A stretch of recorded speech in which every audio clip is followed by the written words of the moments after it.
ఆంధ్రప్రదేశ్లో కుండపోత వర్షాలు ప్రజలకు తీవ్ర ఇబ్బందులు కలిగిస్తున్నాయి. ఈ క్రమంలోనే విజయవాడలో వర్షం బీభత్సం సృష్టిస్తోంది. బస్టాండ్ జల దిగ్బంధనంలో చిక్కుకుంది.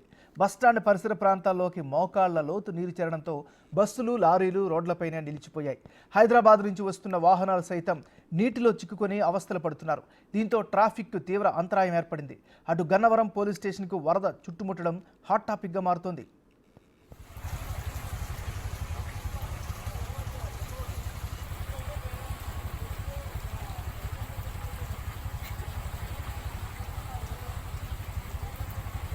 విజయవాడ వన్ టౌన్ జెండా చెట్టు సెంటర్లో బీభత్సమైన వర్షం కురిసింది. నడుము లోతుగా వర్షపు నీరు పారుతుండడంతో ఎక్కడికక్కడ జనజీవనం నిలిచిపోయింది.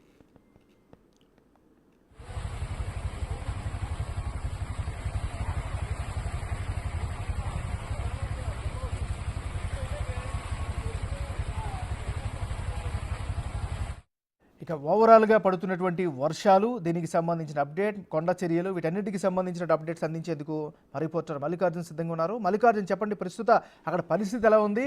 అధికారులు చేపడుతున్న చర్యల మాట ఏమిటి? బంగాళాఖాతంలో రేగిన అల్పపీడనం కారణంగా కూడా ఇటు ఆంధ్రప్రదేశ్ లోను అట్లాగే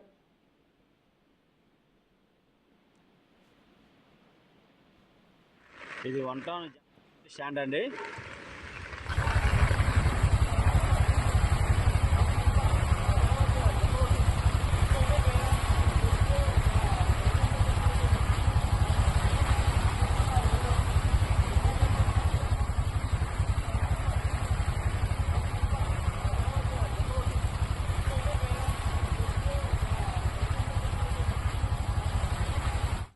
ఇక ఓవరాల్గా వర్ష బీభత్సానికి సంబంధించి, ప్రస్తుత పరిస్థితికి సంబంధించి మరింత తాజా సమాచారాన్ని మా రిపోర్టర్ మల్లికార్జున్ అందిస్తారు.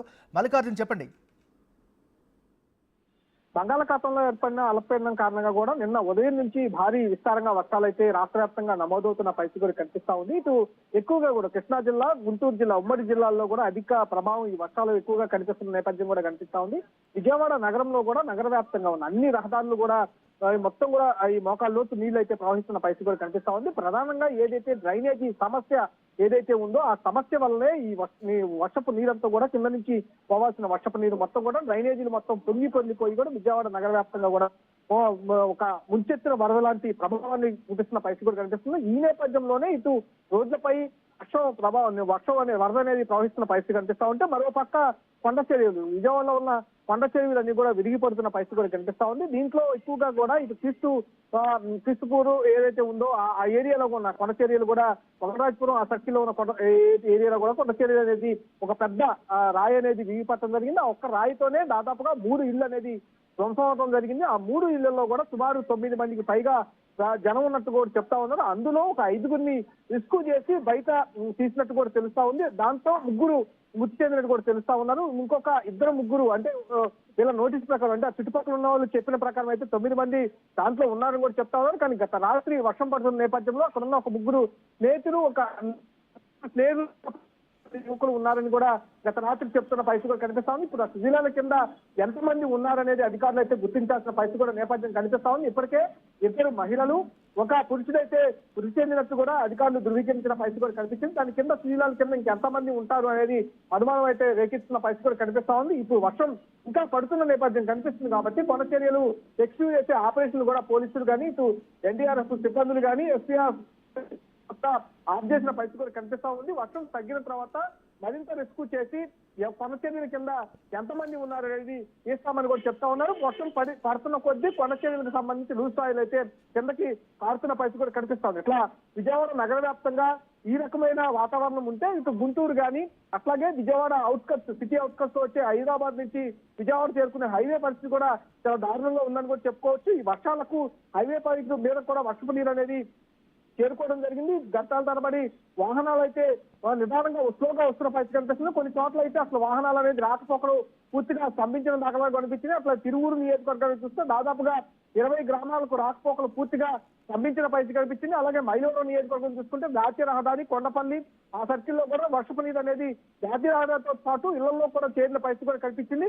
దాంతో పాటు ఇటు అవనగంటి ప్రాంతం అటు సైడ్ కూడా చూసుకుంటే మొత్తం లోతట్టు ప్రాంతాలన్నీ జలమయం అవుతున్న పరిస్థితి కూడా కనిపిస్తా ఉంది. ఇప్పటికే ప్రకాశం బ్యారేజ్ దగ్గరికి దాదాపుగా 3.5 లక్షల పైగా వరద ప్రవాహం అనేది ఒక పక్క నుంచి వస్తా ఉంది. దానికి తగ్గట్టుగా కిందకి వచ్చే వరదను కూడా కిందకి అధికారులు విడుదల చేసిన పరిస్థితి కూడా కనిపిస్తుంది. అటు పక్కన ఉన్న చుట్టుపక్కల ప్రాంతాలన్నింటినీ కూడా ఎప్పటికప్పుడు మానిటరింగ్ చేసుకుంటూ ఎక్కడైతే సహాయ చర్యలు కావాల్సి వస్తా ఉన్నాయో అక్కడికక్కడికి అధికారులను వెంటనే రాష్ట్ర ప్రభుత్వం పంపిస్తా ఉంది. అక్కడున్న ఎవరైతే ప్రజలు ఉంటారో వాళ్ళందరినీ కూడా సురక్షిత ప్రాంతాలకు తరలిస్తున్న పరిస్థితి కూడా రాష్ట్ర వ్యాప్తంగా కనిపిస్తా ఉంది. ఎక్కడికక్కడ అధికారులు అయితే చర్యలు తీసుకొని ఇటు వైద్య ఆరోగ్య శాఖతో పాటు, ఎందుకంటే సీజనల్ వ్యాధులు ప్రబలే అవకాశం ఇంకా ఎక్కువగా ఉన్న నేపథ్యం కనపడుతుంది కాబట్టి ఎక్కడికక్కడ ఈ వైద్య ఆరోగ్య శాఖకు సంబంధించిన అధికారులందరూ కూడా అప్రమత్తంగా ఉంటూ స్థానికంగా ఉన్న వీళ్ళందరూ కూడా ఉచిత వైద్య శిబిరాలు ఏర్పాటు చేయాలని చెప్పి కూడా ఎక్కడైతే అనుమానం ఎక్కువ కనిపిస్తా ఉందో, అస్వస్థత ఎక్కువ కనిపిస్తా ఉందో అక్కడ ఉచిత వైద్య శిబిరాలు కూడా ఏర్పాటు చేయాలని కూడా రాష్ట్ర వ్యాప్తంగా ఉన్న వైద్య ఆరోగ్య శాఖకు సంబంధించిన డిపార్ట్మెంట్ వాళ్ళందరినీ, డాక్టర్స్ అందరినీ కూడా అలర్ట్ చేయడం జరిగింది. దాంతో పాటు ఇప్పుడు స్కూల్స్ కూడా ఇవాళ రేపు 2 రోజులు కూడా సెలవు ఇచ్చిన కూడా తెలుస్తా ఉంది. రేపు ఆదివారం నార్మల్ సెలవు కాబట్టి ఈ రోజు శనివారం ముందుగానే సెలవు అనేది ఇవ్వడం జరిగింది. వర్షాలు తగ్గిన తర్వాత స్కూల్స్ కూడా రీఓపెన్ చేసే అవకాశాన్ని కూడా ప్రభుత్వం పరిశీలించే అవకాశం కనిపిస్తుంది. ముందుగా అసలు ఈ వర్షాలకు సంబంధించి పూర్తిగా అధికారులు అంటే గత ప్రభుత్వంలో ఉన్న డ్రైనేజీ వ్యవస్థను బాగు చేయకపోవడం వల్ల ఇలాంటి కారణం వచ్చిందంటూ కూడా ఒక విమర్శ అయితే వినిపిస్తున్న పరిస్థితి కూడా కనిపిస్తుంది. దాన్ని దిద్దుబాటు చేయాల్సిన అధికారులు మాత్రం చేయకుండా దాన్ని వదిలేశారంటూ కూడా ముందుగా ఒక విమర్శ అయితే వినిపిస్తున్న పరిస్థితి కనిపిస్తుంది. ఓవరాల్ గా చూసుకుంటే కనుక ఇటు రాష్ట్ర వ్యాప్తంగా అయితే భారీ వర్షాలు నమోదవుతున్న పరిస్థితి, దాన్ని అధికార యంత్రాంగం సహాయ చర్యలు చేయడంలో కానీ ముమ్మరంగా చేస్తున్న పరిస్థితి కూడా కనిపిస్తా ఉంది. ఎక్కడికక్కడ మంత్రులు సైతం కొంతమంది పాల్గొన్న పరిస్థితి కూడా స్వయంగా కనిపిస్తా ఉంది. కేంద్రాలకు సంబంధించినటువంటి అప్డేట్ ఏంటి? దానికి సంబంధించిన ఏర్పాట్లు చేశారా?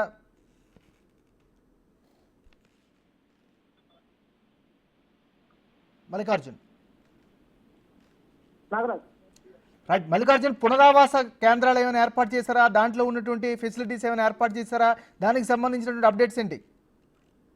పునరావాస కేంద్రాలకు సంబంధించి ప్రభుత్వం ఎప్పుడు కూడా వాతావరణం సూచనలు ఇచ్చిన వెంటనే కూడా పునరావాస కేంద్రాలను ఎప్పటికప్పుడు సిద్ధం చేస్తూ ఉంటుంది. అక్కడికి పునరావాసానికి ఎక్కడైతే ఎక్కువగా ఉన్న ప్రాంతాలు ఏవైతే ఉన్నాయో అటు నదీ ప్రవాహక ప్రాంతాలు కానీ అలాగే సముద్ర ప్రవాహక ప్రాంతాలు కానీ వాటన్నిటిని కూడా ముందుగానే ఆ ప్రాంతాల్లో ఉండే ప్రజలు ఎవరైతే ఉన్నారో వాళ్ళు ఇమీడియట్ గా ముందుగానే వర్షం, ఎందుకంటే వాతావరణం అక్కడున్న సముద్రంలో వాతావరణం ఏర్పడిన వెంటనే కూడా ఆ చుట్టుపక్కల ఉన్న ప్రాంతాలందరూ పునరావాస కేంద్రాలకు తీసుకొచ్చి వచ్చేస్తా ఉంటారు. ఈసారి కూడా సేమ్ అలాగే అంటే ముందుగానే దిద్దుబాటు చర్యలు అయితే అధికారులు తీసుకున్నారని కూడా చెప్పుకోవాలి. ఎందుకంటే ఎక్కడికక్కడ అధికారులు ముందుగానే ఇంటిమేషన్లు అనేది అక్కడున్న మత్స్యకారులకు కానీ అక్కడున్న ప్రజలకు కానీ ముందుగానే ఇంటిమేషన్లు అనేది వాతావరణ శాఖ ద్వారా ఎప్పటికప్పుడు మెసేజ్లు అనేది పంపిస్తూ ఉన్నారు. ఎవరు కూడా అత్యవసరం అయితే తప్పితే ఎక్కడ ఇంట్లో నుంచి బయటకు రావద్దంటూ కూడా ముందుగానే సమాచారం అనేది ఇటు ప్రజలకు కూడా ఇస్తున్న పరిస్థితి కూడా కనిపిస్తా ఉంది. ఏదైతే సెలవులు ఇవ్వటం కానీ అలాగే వైద్య ఆరోగ్య శాఖని సందిగ్ధం చేయటం కానీ అలాగే పునరావాస కేంద్రాలు ఏర్పాటు చేయడం కానీ ప్రభుత్వం అన్ని రకాల చర్యలు అయితే తీసుకున్న పరిస్థితి కూడా కనిపిస్తా ఉంది. కానీ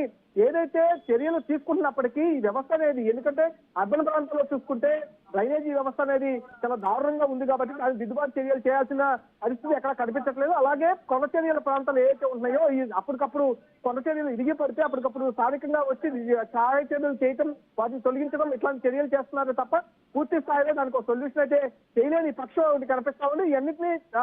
ఇవన్నిటినీ చేయాల్సిన పరిస్థితి ఎప్పటికైనా ప్రభుత్వం తరఫు నుంచి ఉంటుంది కాబట్టి అలాంటి చర్యలు తీసుకోవాలని కూడా స్థానికులు డిమాండ్ చేస్తున్న పరిస్థితి కూడా కనిపిస్తా ఉంది. ఎందుకంటే అప్పటికప్పుడు సహాయ చర్యలు చేసి కొంతమంది ప్రజల ప్రాణాలు పోయించిన తర్వాత కొన్ని దిద్దుబాటు చర్యలు చేసినప్పటికీ పూర్తి స్థాయిలో దాన్ని తీవ్రత, ఎందుకంటే పూర్తి స్థాయిలో చేయకపోతే అక్కడున్న నివాసాలకు సంబంధించి కానీ అక్కడున్న ప్రజలకు సంబంధించి కానీ సంరక్షణ లేని అనుమానాలు వ్యక్తం చేస్తారు కాబట్టి కంపల్సరీగా వాళ్ళకి సంబంధించి సహాయ చర్యలు అనేది పర్మనెంట్ గా ఒక సొల్యూషన్ అనేది చూపించాలని కూడా ప్రజలు కోరుతున్న పరిస్థితి కూడా కనిపిస్తా ఉంది. అర్బన్ ప్రాంతాల్లో ఈ డ్రైనేజీ వ్యవస్థను పునరుద్ధరించాల్సిన పరిస్థితి కూడా కనిపిస్తా ఉంది. దాంతో పాటు గ్రామీణ ప్రాంతాల్లో అలాగే నదీ ప్రవాహక ప్రాంతాల్లో కానీ అలాగే సముద్ర ప్రవాహక ప్రాంతాల్లో కానీ ఏవైతే ఉంటాయో వాళ్ళందరినీ పునరావాస కేంద్రాలకు అప్పటికప్పుడు తీసుకెళ్తాం కాకుండా వాళ్ళకి పర్మనెంట్ సొల్యూషన్ ఏదైనా చేయాల్సిన పరిస్థితి కూడా ఉంటుంది.